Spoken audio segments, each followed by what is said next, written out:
السلام علیکم ورحمۃ اللہ وبرکاتہ۔ اعوذ باللہ من الشیطان الرجیم، بسم اللہ الرحمن الرحیم۔ ربی اشرح لی صدری ویسر لی امری واحلل عقدۃ من لسانی یفقہوا قولی۔ محترم برادران، آج ہماری گفتگو کا عنوان مختار بن ابی عبید ثقفی ہے۔ یہ وہ ظالم ہے قبیلہ بنو ثقیف کا جس نے حضرت حسین رضی اللہ تعالی عنہ کے احباب کے قتل کے انتقام کے بہانے سیاسی قوت کا حصول کیا، اور جب اس کو اقتدار مل گیا، قوت مل گئی، تو اس نے آخر میں دعوی نبوت بھی کر دیا، اور تاریخی روایات کے مطابق اس نے تقریباً 20,000 انسانوں کا قتل کیا کوفے کے اندر۔ جس پر بھی اس کو شک تھا کہ کربلا کے میدان میں ابن زیاد کی فوج نے حضرت حسین رضی اللہ تعالی عنہ کا قتل کیا یا اس میں شرکت کی، اس سے گن گن کے بدلہ لیا، چن چن کے بدلہ لیا۔ تو مختار بن ابی عبید ثقفی نے حضرت حسین کے قتل کے انتقام کی بنیاد پر چونکہ بدلہ لیا اور مسلمانوں کا قتل عام کیا، لہذا شیعہ حضرات اس کو بہت ہی عظیم الشان مانتے ہیں، اس کی قدر کرتے ہیں، اور جس کی قدر شیعہ کرتے ہوں تو لازم ہے کہ مرزا محمد علی انجینئر اور ان کے استاد اسحاق جھالوی اور مولانا مودودی تو کرنے ہی والے ہیں۔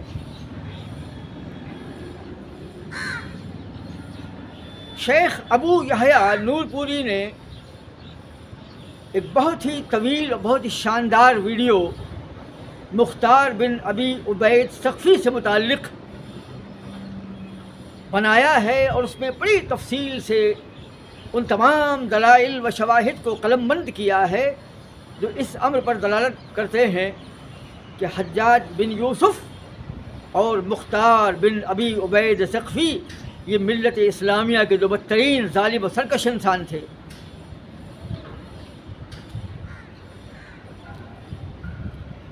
مرزا محمد علی انجینئر سے نقوی نے، جو ان کا ترجمان ہے، جو سوال پیش کرتا ہے، یہ سوال کیا مرزا محمد علی سے کہ ان کا موقف مختار بن ابی عبید ثقفی کے بارے میں کیا ہے۔ تو مرزا صاحب نے فرمایا کہ وہ لوگ بدنام کرتے ہیں کہ وہ بگڑ گیا تھا، اس کے عقیدے میں فساد آ گیا تھا، اس نے تو اولاد علی کا انتقام لیا، قتل اولاد علی کا انتقام لیا اس نے، اور جو کہتے ہیں کہ اس نے دعوی نبوت کیا وہ ثابت نہیں ہے۔ صحیح سند لے کر کوئی آئے تو ہم تسلیم کریں گے۔ تمام روایات اس سلسلے میں باطل ہیں، اس کو بدنام کرنے والی ہیں۔ تو جس وقت نقوی نے ان سے یہ سوال کیا تو یہ بھی کہہ دیا مرزا صاحب سے کہ ائمہ اہل السنہ کے اندر میں ایک بھی امام نے مختار بن ابی عبید ثقفی کی تائید نہیں کی ہے، اس کی پشت پناہی نہیں کی ہے، بلکہ مذمت کی ہے۔ اور اسحاق جھالوی صاحب علماء اہل السنہ میں پہلے عالم ہیں جنہوں نے مختار بن ابی عبید ثقفی کی پشت پناہی کی ہے، ان کی مذمت بیان نہیں کی بلکہ تعریف کی ہے۔ تو مرزا محمد علی انجینئر صاحب نے الگ سے ایک تقریباً 7 یا 8 منٹ کا ویڈیو اور بنایا ہے، اس میں تو بڑی وضاحت کے ساتھ، بڑی صراحت کے ساتھ اس بات کا اعلان کیا کہ مختار بن ابی عبید ثقفی ایک عظیم الشان شخصیت تھی، جو دشت کربلا کے دشت غربت میں جنہوں نے حضرت حسین کے احباب کے قتل کا انتقام لیا، اور یزید کے علی الرغم، یزید کے مد مقابل اسلامی اسٹیٹ قائم کی، اور اس نے یزید کے خلاف خروج کیا. کہتے ہیں کہ حضرت حسین رضی اللہ تعالی عنہ نے تو خروج کیا تھا یزید کے خلاف، اس لیے کہ یزید کی خلافت قائم ہی نہیں ہوئی تھی، وہ تو تلوار کے زور پر تھی. جبکہ سب جانتے ہیں کہ تمام صحابہ نے مل کر یزید کی خلافت کو تسلیم کیا تھا اور کسی نے انکار نہیں کیا تھا، حتیٰ کہ حضرت حسین رضی اللہ تعالی عنہ نے بھی انکار نہیں کیا تھا. اور آخر میں حضرت عبداللہ بن عباس، عبداللہ بن عمر، ان سب نے بیعت کر لی تھی. کہتا ہے مرزا کہ یزید کے مد مقابل حسین رضی اللہ تعالی عنہ نے خروج کیا تھا، اس لیے کہ یزید کی خلافت قائم ہی نہیں ہوئی تھی. ایسے ہی مختار بن ابی عبید ثقفی نے یزید کے مد مقابل خروج کیا. مختار نے یزید کے مد مقابل، یزید کے علی الرغم خروج کیا، اور بلکہ خروج نہیں کہا کہ یہ خروج نہیں تھا بلکہ قیام حکومت مختار تھا، قیام مختار تھا. کہتے ہیں مختار کی حکومت قائم ہو گئی تھی اور یہ حق تھی، یعنی حضرت یزید کی حکومت جو تمام صحابہ کرام کے اتفاق رائے سے ہوئی تھی، اور 4 یا 5 سال پہلے حضرت امیر معاویہ رضی اللہ تعالی عنہ نے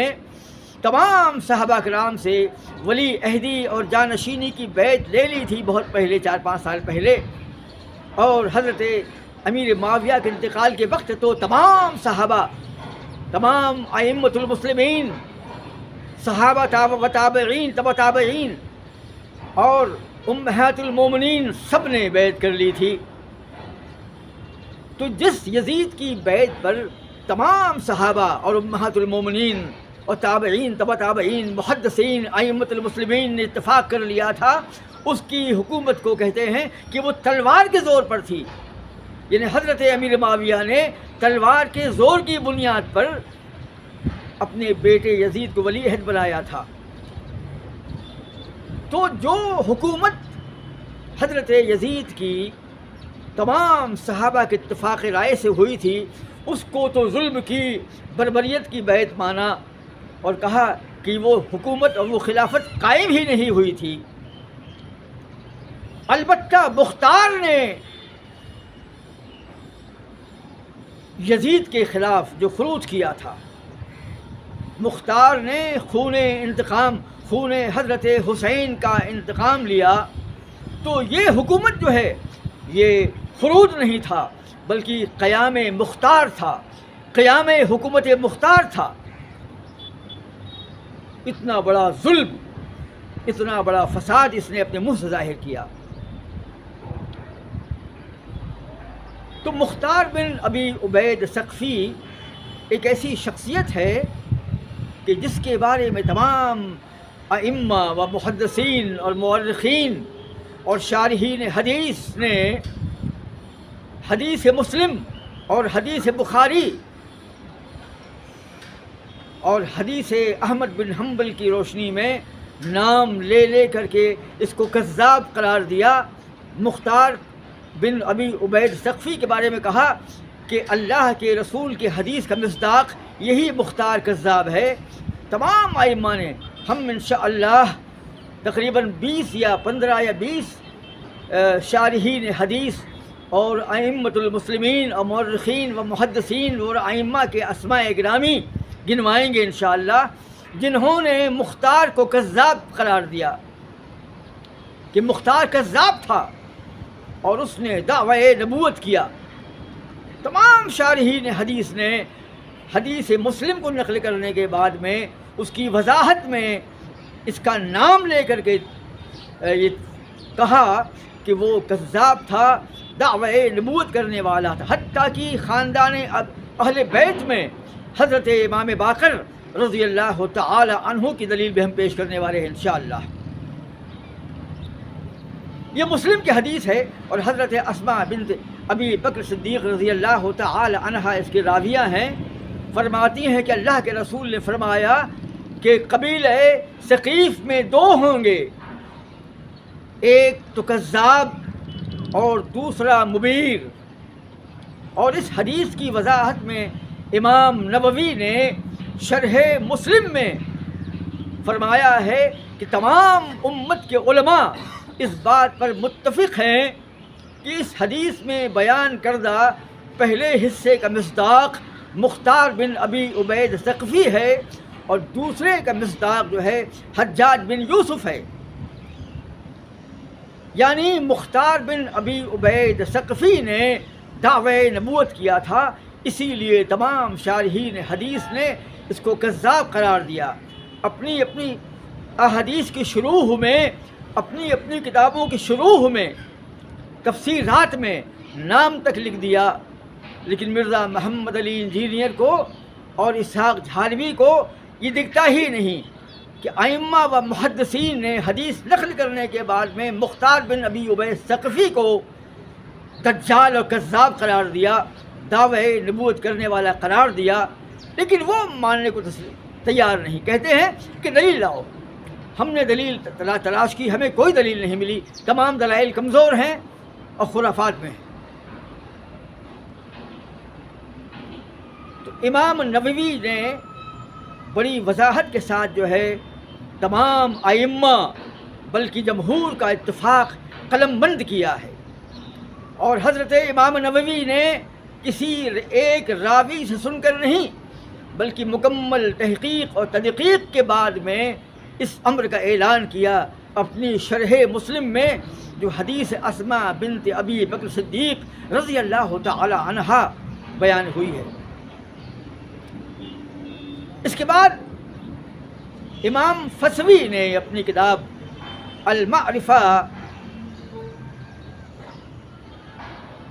المعرفہ کے اندر میں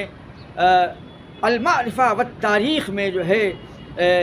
ایک واقعہ نقل کیا ہے حضرت رفاعہ الفتیانی کا، اور امام فسوی نے رفاعہ الفتیانی کا یہ واقعہ قلم بند کر کے ائمہ کا اتفاق نقل کیا ہے، خود بھی فرمایا ہے کہ یہ دجال کذاب جو ہے دعوی نبوت کرتا تھا۔ امام فسوی اپنی کتاب المعرفہ والتاریخ میں فرماتے ہیں کہ رفاعہ فرماتے ہیں کہ میں ایک دن مختار سے ملنے اس کے گھر گیا، جو کسی دوسرے مسلمان کے گھر میں مہمان تھا، ان سے ملنے میں گیا تو مختار نے کہا آؤ رفاعہ بیٹھو۔ اس کے بعد میں اس نے اپنے لونڈی کو حکم دیا کہ اندر سے ایک تکیہ لے کر کے آؤ۔ تو رفاعہ نے کہا کہ مختار یہاں تکیے موجود ہیں دو یا چند تکیے موجود ہیں، میں کوئی تکیہ لے لوں گا، تم نے لونڈی کو اندر کیوں بھیجا؟ تو مختار کذاب جھوٹے نے کیا کہا کہ دراصل ان دو تکیوں میں ایک میں حضرت جبرائیل موجود تھے اور ایک میں حضرت میکائیل موجود تھے، اور ان دونوں فرشتوں سے، اللہ کے فرشتادوں سے میں محو گفتگو تھا۔ ابھی تمہارے آنے کے پہلے جبرائیل اور حضرت میکائیل یہاں سے روانہ ہوئے ہیں۔ میں نہیں چاہتا ہوں کہ میں تمہیں ان تکیوں پر بٹھاؤں جس میں جبرائیل اور میکائیل جو ہیں بیٹھے ہوئے تھے۔ حضرت رفاعہ خاموش ہو گئے، پریشان ہو گئے کہ یہ کیسا دعویٰ کر رہا ہے۔ فرماتے ہیں کہ میں اگلے دن جب دوبارہ پھر گیا ملنے کے لیے تو رفاعہ جو ہے تو وہ مختار جو ہے اپنی کمان کو ٹھیک کر رہا تھا اور کمان میں رسی لگانے کی کوشش کر رہا تھا، وہی تیر کمان جو ہوتا ہے۔ تو جب دیکھا رفاعہ کو تو کہا کہ آؤ رفاعہ کمان کو رسی باندھنے میں میری مدد کرو۔ لہذا ہم دونوں جو ہیں کمان میں رسی باندھنے میں مصروف ہو گئے۔ تو اس کمبخت نے قرآن عظیم کے ایک آیت کی تلاوت کی اور کہا کہ یہ آیت جو ہے اللہ نے میرے لیے نازل کی ہے۔ یہ دعویٰ کیا اس نے کہ قرآن عظیم کی یہ آیت اللہ نے میرے واسطے نازل کی ہے، اس کا مصداق میں ہوں۔ رفاعہ کہتے ہیں کہ میرے دل میں یہ خیال پیدا ہوا کہ اس ظالم کی تلوار سے گردن مار دوں، کاش کہ میں اسے قتل کر دوں، میرے دل میں یہ خیال ہے کہ میں اس کو قتل کر دوں۔ لیکن یہ مختار جو ہے ایک مہمان، ایک اپنے دوست کے گھر میں مقیم تھا اور مہمان تھا، اور اللہ کے رسول کی حدیث ہے جو حضرت عمرو بن حمق رضی اللہ تعالی عنہ سے مروی ہے، انہوں نے اللہ کے رسول نے فرمایا کہ کوئی اگر مہمان، کوئی مسلمان کسی کے یہاں مہمان ہو تو اس کو قتل جس نے کر دیا تو میں اس سے بری ہوں، جس نے کسی ایسے آدمی کو قتل کر دیا جو کسی کے یہاں مہمان ہو تو میں اس سے بری ہوں۔ اللہ کے رسول کی اس حدیث کا پاس اور لحاظ کرنے کی بنیاد پر میں نے اس کو چھوڑ دیا، ورنہ میں نے ارادہ کر لیا تھا کہ میں اسے قتل کر دوں۔ تو حضرات علامہ فسوی نے حضرت رفاعہ الفتیانی رضی اللہ تعالی عنہ کی اس روایت کے ذریعے یہ ثابت کیا ہے کہ اس نے انہیں کذاب کہا، اور اس روایت سے ایک بات معلوم پڑتی ہے کہ اس نے دعویٰ کیا کہ جبرائیل اور میکائیل دو فرشتے ان کے پاس موجود تھے اور وہ ان سے بحث کر رہا تھا، بات کر رہا تھا، اور اگلے دن بھی اس نے کہا کہ قرآن عظیم کی جو آیت ہے یہ اللہ نے میرے واسطے نازل کی ہے۔ مرزا محمد علی انجینئر کو یہ نظر نہیں آتا اور یہ روایات ان کو دکھتی ہی نہیں ہیں۔ شارحین حدیث نقل کرنے کے بعد میں وضاحت کرتے ہیں کہ یہ کذاب تھا، اور اللہ کے رسول کی حدیث میں ہے کہ اللہ کے رسول نے احادیث میں اگر کسی کو کذاب کہہ دیا تو جمہور کا اتفاق ہے اس سے مراد یہ تھا کہ فلاں فلاں شخص جو ہے وہ مدعی نبوت ہے، دعوی نبوت کرنے والا ہے۔ اللہ کے رسول نے جس کو کذاب کہہ دیا تو اس کا مطلب یہ ہے کہ وہ مدعی نبوت ہے۔ بخاری اور مسلم کی دو احادیث جو ہیں اس پر ناطق اور شاہد عدل ہیں۔ بخاری کی ایک روایت ہے کہ اللہ کے رسول، یہ حضرت ابو ہریرہ رضی اللہ تعالی عنہ سے مروی ہے، اللہ کے رسول فرماتے ہیں کہ میں نے خواب میں دیکھا کہ میرے ہاتھوں میں سونے کے 2 کنگن ہیں۔ آپ فرماتے ہیں کہ میں پریشان ہو گیا، مجھے بہت خراب لگا کہ مردوں کو سونا پہننا حرام ہے، اور میں تو اللہ کا نبی ہوں اور میرے ہاتھوں میں یہ سونے کے 2 کڑے، یہ کیسے؟ ابھی سوچ ہی رہے تھے کہ اللہ نے نبی کے سینہ مقدس پر وحی الہی نازل کی، اپنی وحی نازل کی کہ اے محمد صلی اللہ علیہ وسلم تم ان دونوں کڑوں پر پھونک مار دو۔ لہذا میں نے پھونک ماری تو وہ دونوں کڑے سونے کے طورا فتیرا دونوں غائب ہو گئے۔ پھر اللہ کے رسول فرماتے ہیں کہ میں نے اس خواب کی تعبیر یہ نکالی، یہ تعبیر میرے دل میں آئی کہ میرے انتقال کے بعد یا میرے بعد یا میرے زمانے میں یا میرے بعد جو ہیں 2 نبی آئیں گے، ایک تو مسیلمہ تھا اور ایک اسود عنسی تھا۔ اللہ کے رسول نے مسیلمہ، بخاری کے مطابق مسیلمہ کذاب سے ملاقات بھی کی تھی اور اسود عنسی، تو اللہ کے رسول نے کذاب کہا کہ میرے بعد 2 کذاب آئیں گے، کذابین فیخرجا کذابین، 2 کذاب نکلیں گے، یعنی جس نے اور ان دونوں نے دعوی نبوت کیا۔ تو بخاری کی اس حدیث سے ایک بات معلوم پڑی کہ نبی کریم نے جن لوگوں کو کذاب کہا اس سے مراد دعوی نبوت کرنے والے ہیں، مدعی نبوت ہیں۔ ایک حدیث مسلم کی اور بھی آتی ہے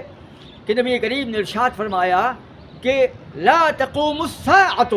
یعنی قیامت قائم نہ ہوگی، قیامت نازل نہ ہوگی جب تک کہ میری امت میں 30 کذابون، 30 کذاب پیدا نہ ہو لیں، یعنی 30 دعوی نبوت پیدا کرنے والے پیدا نہ ہو جائیں، تب تک قیامت نازل نہ ہوگی۔ حدیث مسلم میں بھی اللہ کے رسول نے دعوی نبوت کرنے والوں کو سلاسون کذابون، جھوٹ بولنے والے. تو ان حدیثوں میں کذاب سے مراد عام کذاب نہیں، عام جھوٹا نہیں، بلکہ وہ انسان مراد ہوتا ہے جو دعوی نبوت کرتا ہے. تو مسلم کی جو حدیث ہے حضرت اسماء رضی اللہ تعالی عنہا کی، جس میں اللہ کے رسول نے کہا کہ ثقیف میں دو ہوں گے، ایک کذاب اور دوسرا مبیر یعنی ظلم کرنے والا. تو علامہ نووی نے اور تمام ائمہ نے مختار بن ابی عبید ثقفی کو اس پہلے کا مصداق قرار دیا ہے. حدیث کے اس پہلے حصے میں جو نبی نے کہا کہ میری امت میں قبیلہ ثقیف میں دو ہوں گے، ایک کذاب یعنی اس سے مراد مختار بن ابی عبید ثقفی ہے، اور دوسرا ظالم مبیر یعنی ظالم، اس سے مراد حجاج بن یوسف ہے. تمام شارحین حدیث نے اس پہلے کے لیے، جو پہلے کذاب کے لیے مختار کا نام لیا ہے، لیکن مرزا صاحب کو اور اسحاق جھالوی صاحب کو شارحین حدیث کی یہ بات منظور نہیں، کہتے کوئی دلیل نہیں ہے. جب ایک ہی حدیث میں حجاج بن یوسف کا نام دیا ہے، اور جب میں ایک بات کہتا ہوں، میں نے اس بات کو کہیں اور نہیں پڑھا، یہ میرے ذہن میں کہیے کہ ابھی وارد ہوئی یہ بات میرے ذہن میں، کہ جس وقت یہ حدیث اللہ کے رسول نے بیان فرمائی تھی تو یقیناً حضرت اسماء نے بعد میں کہا کہ قد رأینا ہو، پہلے کو تو ہم نے، یہ حدیث بھی ہے مسلم میں کہ ہم نے پہلے کو تو ہم نے دیکھ لیا، یعنی پہلے کذاب کو ہم نے دیکھ لیا ہے. تو جب حضرت اسماء فرماتی ہے کہ ہم نے دیکھ لیا ہے، تو جب قبیلہ بنو ثقیف میں ایک کذاب پیدا ہوا، تو جب وہ پیدا ہوا تھا اور اس نے دعوی نبوت کیا تھا تو سب نے دیکھا تھا. کیونکہ اماں فرماتی ہیں، حضرت اسماء جو ہیں فرماتی ہیں کہ میں نے لفظ اماں جو ہے نکل گیا، حضرت اسماء رضی اللہ تعالی عنہ فرماتی ہیں کہ پہلے کو ہم نے دیکھ لیا ہے، جان لیا ہے. اس کا مطلب یہ ہے کہ مختار بن ابی عبید ثقفی قبیلہ بنو ثقیف سے تھا، سب جانتے تھے اس بات کو. تو جس وقت نبی نے یہ حدیث فرمائی تھی اور جب اس کا ورود ہوا تھا اور جب اس نے دعوی نبوت کیا تھا اور حضرت اسماء رضی اللہ تعالی عنہا نے کہا کہ پہلے کو تو ہم نے دیکھ لیا ہے، تو اس کا مطلب یہ ہے کہ سب جانتے تھے کہ یہ مختار بن ابی عبید ثقفی ہی ہے. تو اب کیا شک رہ جاتا ہے؟ سب نے دیکھ لیا تھا، سب نے جان لیا تھا. اسی لیے تمام شارحین حدیث نے اس حدیث مسلم کے پہلے کذاب کے بارے میں بار بار یہی نام گنوایا ہے، مختار بن ابی عبید ثقفی کے.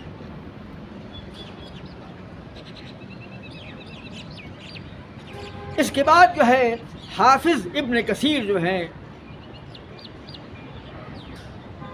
البدایہ والنہایہ میں مختار بن ابی عبید ثقفی کے بارے میں ان احادیث کی جانب اشارہ کرنے کے بعد فرماتے ہیں کہ تمام علماء کا اتفاق اس بات پر ہے، یہ تواتر اور توارث کے ذریعے یہ خبر جو ہے متواتر ثابت ہو چکی ہے کہ مختار بن ابی عبید ثقفی جو ہے کذاب تھا جس نے دعوی نبوت کیا تھا. کچھ دور جا کر فرماتے ہیں کہ اس میں تذبذب ہے کہ آیا اس نے دعوی نبوت کیا تھا یا نہیں کیا تھا، لیکن کچھ دور جا کر فرماتے ہیں کہ دلائل و شواہد سے یہ بات مبرہن ہو جاتی ہے، آشکارا ہو جاتی ہے کہ تمام ائمہ کا مقصود جو ہے اس حدیث سے مراد مختار بن ابی عبید ثقفی ہے، جو دعوی نبوت کرتا تھا اور کہتا تھا کہ جبرائیل کان یاتی الیہ، کہ جبرائیل جو ہیں وحی الہی لے کر اس کے پاس آیا جایا کرتے ہیں، یہ دعویٰ کیا. حافظ ابن کثیر نے احادیث نقل کرنے کے بعد میں پہلے تو جمہور کا اعتقاد نقل کیا اور بیچ میں تذبذب دکھایا، لیکن بعد میں دلائل و شواہد و براہین ملنے کے بعد بڑی وضاحت و صراحت کے ساتھ کہا کہ یہ بات پایۂ ثبوت تک پہنچ چکی ہے کہ یہ کذاب مختار جو ہے کذاب تھا اور اس نے دعوی نبوت کیا تھا۔ اس کے بعد میں ابن ابی حاتم کے حوالے سے حضرت امام ابن کثیر نے البدایہ والنہایہ میں حضرت عبداللہ بن عمر رضی اللہ تعالی عنہ کا ایک اثر نقل کیا ہے۔ کسی نے کہا، عبداللہ بن عمر رضی اللہ تعالی عنہ سے کسی نے کہا کہ اے عبداللہ، لوگ کہتے ہیں کہ وہ مختار کہتا ہے کہ اس کے سینے پر آسمان سے نزول وحی الہی ہوتا ہے۔ تو کہا کہ دراصل ہر کذاب کے سینے پر شیطان کی وحی نازل ہوتی ہے۔ اللہ نے قرآن عظیم میں فرمایا ہے کہ شیطان جو ہے اپنے متبعین کے سینے میں اپنی وحی نازل کرتا ہے، تو یقیناً شیطان کی وحی جو ہے اس پر نازل ہوتی تھی۔ حضرت عبداللہ بن عمر نے اس کو ہلکے میں لیا اور مذاق میں اڑا دیا۔ تو حضرت ابن کثیر نے البدایہ والنہایہ میں ان 3 مقامات پر جو ہے اس امر کی صراحت کی ہے کہ مختار بن نبی ابی ثقفی جو ہے یہ کذاب تھا، لیکن مرزا کو جو ہے، مرزا انجینئر کو جو ہے یہ باتیں نظر نہیں آتی، یا پھر بن پڑھے یا بن مطالعے کے جو ہے بس دعویٰ کر دیا۔ اس مرزا ظالم نے کیا کہا کہ کوئی ٹھوس دلیل نہیں ہے، اور ہم نے ابھی علامہ نووی، علامہ فسوی اور یہاں پر ابن ابی حاتم کے حوالے سے، البدایہ والنہایہ کے حوالے سے، علامہ ابن کثیر کے حوالے سے جو ہے یہ 3 یا 5 یا 6 روایتیں نقل کر دیں کہ جس میں ان لوگوں نے تسلیم کیا ہے کہ حدیث مسلم میں جو کذاب کہا گیا ہے اس سے مراد قبیلہ بنو ثقیف کا مختار تھا، جس نے انتقام قتل حسین کے جھوٹے بہانے کی بنیاد پر کوفہ کے 22,000 یا 20,000 مسلمانوں کا قتل ناحق کیا۔ اس نے ظلم برپا کیا اور آخر میں دعوی نبوت کر دیا۔ تو حضرت ابن کثیر کے بعد حافظ ذہبی نے بھی اپنی تینوں کتابوں کے اندر میں، یعنی اپنی کتاب تاریخ اسلام میں، دوسری کتاب میزان الاعتدال میں، اور تیسری کتاب جو ہے سیر و اعلام النبلاء کے اندر میں، ان تینوں کتابوں میں ان تمام مضمون کو مشترک بیان کیا ہے۔ حافظ ذہبی نے مسند احمد بن حنبل کی اور غالباً مسلم کی حدیث کو نقل کرنے کے بعد میں، نہیں مسلم کی حدیث نقل نہیں کی بلکہ آپ نے جو دیگر احادیث کو نقل کرنے کے بعد میں یہ کہا کہ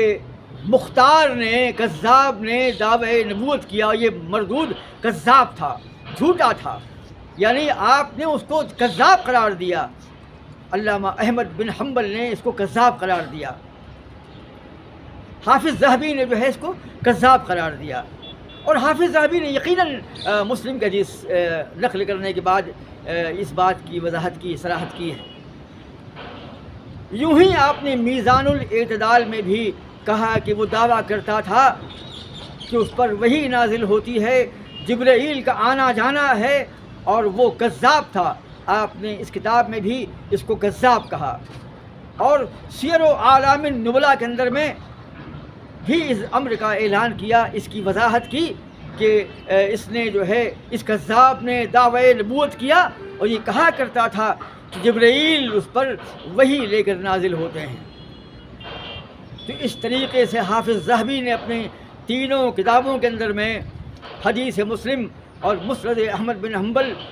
ان تمام احادیث اور بخاری کی روایات کی روشنی میں جو ہے اس امر کی صراحت کی ہے کہ یہ ظالم جو ہے مردود تھا، یہ کذاب تھا اور دعوی نبوت کرتا تھا یہ۔ لیکن مرزا صاحب کو یہ تمام باتیں نظر نہیں آتی کہ امام حافظ ذہبی ہیں، ابن کثیر ہیں، احمد بن حنبل ہیں، عبداللہ بن عمر ہیں، علامہ نووی ہیں، علامہ فسوی ہیں، ابن کثیر ہیں۔ علامہ ابن حبان نے بھی اپنی کتاب الثقات کے اندر جو ہے کہا کہ اس نے دعویٰ کیا کہ یہ نبی تھا، یہ کذاب تھا، اس نے دعویٰ کیا یہ نبی تھا، اور کہا کرتا تھا کہ میرے سینے پر آسمان سے نزول وحی الہی ہوتا ہے۔ اس کے علاوہ قاضی ایاز جو ہیں، جو اسپین کے تھے، قاضی ایاز نے مسلم کی شرح میں بہت کام کیا ہے۔ آپ نے حضرت اسماء رضی اللہ تعالی عنہا والی وہ حدیث نقل کرنے کے بعد میں کہا کہ حضرت اسماء رضی اللہ تعالی عنہا نے جو کہا ہے کہ بنو ثقیف میں ایک کذاب تھا، اور کذاب کو تو ہم نے دیکھ لیا ہے، دوسرا جو ہے حجاج بن یوسف تھا، اور بلکہ آپ نے کہا کہ اے ظالم حجاج، تو ہے دوسرا مصداق۔ تو قاضی ایاز نے حدیث مسلم نقل کرنے کے بعد میں حضرت اسماء رضی اللہ تعالی عنہا کی اس حدیث کے پہلے حصے کے کذاب کو مختار قرار دیا۔ قاضی ایاز فرماتے ہیں کہ اسماء رضی اللہ تعالی عنہا کا مطلوب جو ہے یا ان کا مصداق جو ہے مختار بن ابی عبید ثقفی تھا۔ یعنی قاضی ایاز نے بھی دلیل پیش کر دی کہ حدیث مسلم میں جس کو کذاب کہا کہ ایک کذاب ہوگا، لیکن وہاں نام نہیں لکھا تھا، اسی لیے مرزا کو موقع مل گیا، اور دوسرے میں حجاج بن یوسف کا نام آیا تو اس کی تو مذمت کے دریا بہا دیے، کیونکہ بنو امیہ سے تھا وہ، تو اس کی مذمت کا راستہ مل گیا اس کو۔ تو حضرت ابن حبان نے بھی اور قاضی ایاز نے بھی، اس کے علاوہ جو ہے حافظ ابن حجر نے اصابہ کے اندر میں بھی ان تمام روایات کو نقل کیا اور کہا کہ یہ کذاب تھا مختار، اور اس نے کوفہ کے مسلمانوں کو گمراہ کرنے کے لیے اور سیاسی تغلب اور سیاسی استحکام کی بنیاد پر جو ہے اپنا ہم نوا اور اپنا ہم مشرب بنانے کے لیے، اپنا مبید بنانے کے لیے یہ دعویٰ کر دیا کہ وہ نبی تھا، یہ کذاب دعوی نبوت کرتا تھا۔ تو علامہ ابن حجر نے اپنی کتاب الاصابہ کے اندر جو ہے اس بات کا نقل کیا ہے۔ یوں ہی علامہ عینی ایک عظیم الشان شارح بخاری ہیں، انہوں نے اپنی کتاب شرح بخاری میں بھی یہی باتیں نقل کی ہیں کہ یہ اپنے زمانے میں دعوی نبوت کیا کرتا تھا اور کہا کرتا تھا کہ اس کے پاس جبرائیل کا آنا جانا ہے۔ علامہ سیوطی نے بھی انہی تمام آثار کو، احادیث کو اور روایات تاریخیہ اور احادیث کی روایات کو نقل کرنے کے بعد میں اس کو دجال و کذاب قرار دیا اور کہا کہ یہ کمبخت دعویٰ کرتا تھا کہ جبرائیل کا آنا جانا ہے اور یہ نبی تھا۔ اس کے علاوہ الطبقات الکبریٰ میں حضرت ابن سعد نے جو ہے حضرت امام باقر رضی اللہ تعالی عنہ کے ذریعے اس امر کا اعلان کیا کہ یہ ظالم دجال تھا، کذاب تھا اور یہ دعوے نبوت کرتا تھا۔ امام باقر جو ہے کھڑے ہوئے تھے کہ ایک شخص آیا اور کہا کہ آپ کا اندیا، آپ کا ما فی الضمیر مختار کے بارے میں کیا ہے؟ یعنی اس آنے والے نے، اس قادم نے حضرت امام باقر کون ہے معلوم ہے؟ حضرت حسین رضی اللہ تعالیٰ عنہ کے بیٹے حضرت امام زین العابدین ہیں، اور زین العابدین کے بیٹے حضرت امام باقر ہیں۔ یہ زین العابدین وہی ہیں جو کربلا کی وادی میں بے یار و مددگار بچ کے آ گئے تھے، ان کے بیٹے ہیں امام باقر۔ تو حضرت باقر رضی اللہ تعالی عنہ سے سائل نے سوال کیا کہ آپ کا کیا خیال ہے مختار بن ابی عبید کے بارے میں؟ تو امام باقر فرماتے ہیں کہ میرے والد یعنی حضرت امام زین العابدین خانہ کعبہ کے دروازے پر کھڑے تھے اور میں نے اپنے کانوں سے سنا کہ آپ فرما رہے تھے کہ اللہ مختار بن ابی عبید پر لعنت فرمائے، لعنت کرے اس پر۔ میرے والد زین العابدین نے اس پر لعنت کی۔ یہ سن کر کے اس قادم نے، اس راوی نے کہا کمال کر دیا، حیرت ہے، مختار بن ابی عبید تو خاندان حسین کی محبت میں قتل کیا گیا۔ تو کہا کہ وہ ظالم خاندان حسین کی محبت میں نہیں قتل کیا گیا بلکہ اس نے اللہ کے رسول پر اور اللہ پر جھوٹ بولا. وہ کذاب تھا. اس نے خاندان حسین کی محبت میں یہ انتقام نہیں لیا لوگوں سے، بلکہ وہ اللہ اور اس کے رسول پر جھوٹ بولا کرتا تھا. اپنے سیاسی تغلب کے لیے اس نے یہ ڈھونگ رچا تھا. یہ ہے حضرت امام باقر. مرزا کیا فرمائیں گے؟ محمد علی انجینئر کیا فرمائیں گے؟ دعوی محبت اہل بیت کرتے ہیں، اور یہاں پر امام باقر جو ہیں اہل بیت میں سے ہیں، اور وہ فرما رہے ہیں کہ یہ ظالم تھا، کذاب تھا، جھوٹا تھا، اور میرے والد نے اس پر لعنت بھیجی ہے. اور یوں ہی محمد بن حنفیہ جو حضرت علی کے سگے بھائی تھے، انہوں نے بھی قبول نہیں کیا تھا اس کی امامت کو. اور وہ چاہتا تھا مختار کہ محمد بن حنفیہ جو ہیں اس کو اپنا نمائندہ بنائیں. یہ اپنے آپ سے اعلان کیا کرتا تھا. محمد ابن حنفیہ نے جو ہے یہ پرمیشن نہیں دی تھی اس کو کہ ان کے نام کو استعمال کیا جائے انتقام خون حسین لینے کے لیے. تو ابن سعد کی الطبقات الکبریٰ کی یہ روایت جو ہے یہ ثابت کرتی ہے کہ مختار جو ہے وہ کذاب تھا، اور اس نے انتقام خون حسین کے لیے اپنی کوشش نہیں کی تھی، بلکہ اپنی سیاسی تغلب اور سیاسی قوت کے حصول کے لیے اس نے یہ دعویٰ کیا تھا. اسی الطبقات الکبریٰ میں ہے کہ ایک تابعی فرماتے ہیں کہ یہ آیا ظالم، یعنی جب مختار آیا تو کہا ہے کہ قدم المختار الکذاب، کہ یہ کذاب مختار آیا. یعنی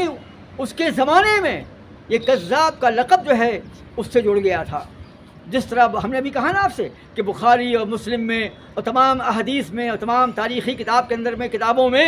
یہ بات وضاحت سے لکھی ہے صراحت کے ساتھ میں کہ کذاب سے اللہ کے رسول کی مراد جھوٹا نبی تھا، مدعی نبوت تھا، دعوے نبوت کرنے والا تھا. لہذا اہل بیت کے زمانے میں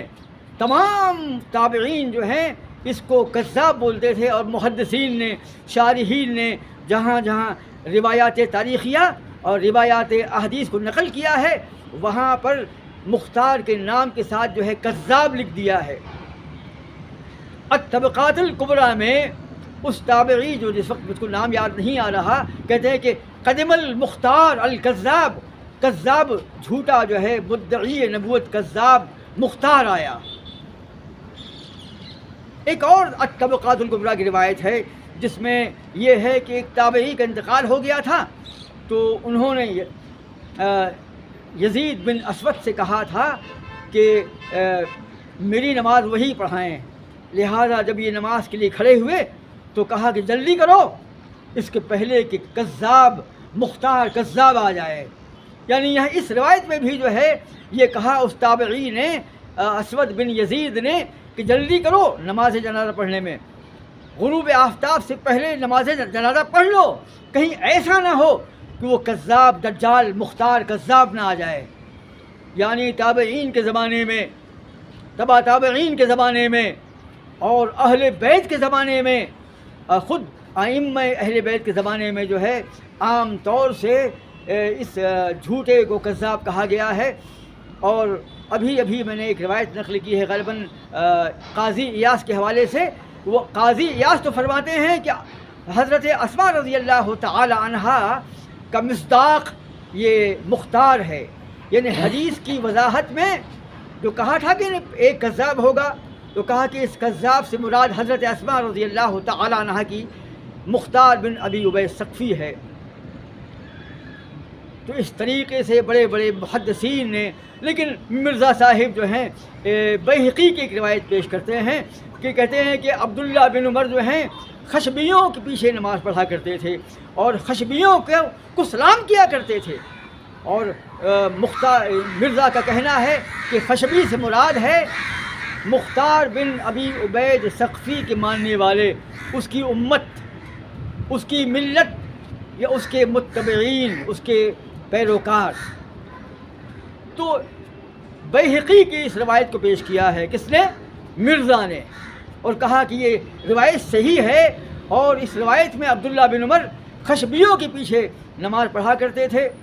ان کو سلام کیا کرتے تھے. لیکن بات یاد رہے یہ حدیث ضعیف ہے، اس کے راوی جو ہیں مدلس ہیں، اس میں تدلیس پائی جا رہی ہے، لہذا یہ حدیث ضعیف ہے. لیکن حافظ زبیر علی زئی نے اس حدیث کو جو ہے صحیح قرار دیا ہے. تعجب ہے جبکہ حافظ زبیر علی زئی نے اپنی کتاب جو مدلسوں کے بارے میں ہے محض، اس میں وضاحت کی ہے کہ تدلیس کسے کہتے ہیں، مدلس کون ہوتا ہے. لیکن یہاں ان سے غلطی ہو گئی. شیخ ابو یحییٰ فرماتے ہیں کہ ان سے یہ خطا واقع ہوئی ہے. یہ حدیث جو ہے بیہقی کی یہ تدلیس والی ہے، اس میں راوی کو تدلیس ہوئی ہے، وہ مدلس ہے، لہذا یہ حدیث ضعیف ہے. اور پھر حافظ زبیر نے ایک اور مقام پر کہا ہے کہ عبداللہ بن عمر نے اس قسم کے خشبیوں سے سلام کرنا بند کر دیا تھا، ان کے پیچھے نمازیں پڑھنا بند کر دیا تھا. جب آپ کو خبر لگی تو آپ نے ان کے پیچھے نمازیں پڑھنا بند کر دیا تھا. اول تو حدیث ضعیف ہے، اور اگر صحیح مان بھی لیا جائے تو اور روایتوں سے یہ ثابت ہے کہ آپ اہل بدعت کو سلام نہیں کرتے تھے، ان کے پیچھے نمازیں نہیں پڑھتے تھے. اور کم سے کم اس مقام پر حافظ زبیر علی زئی نے یہ اعلان کر دیا کہ عبداللہ بن عمر نے انکار کیا ہے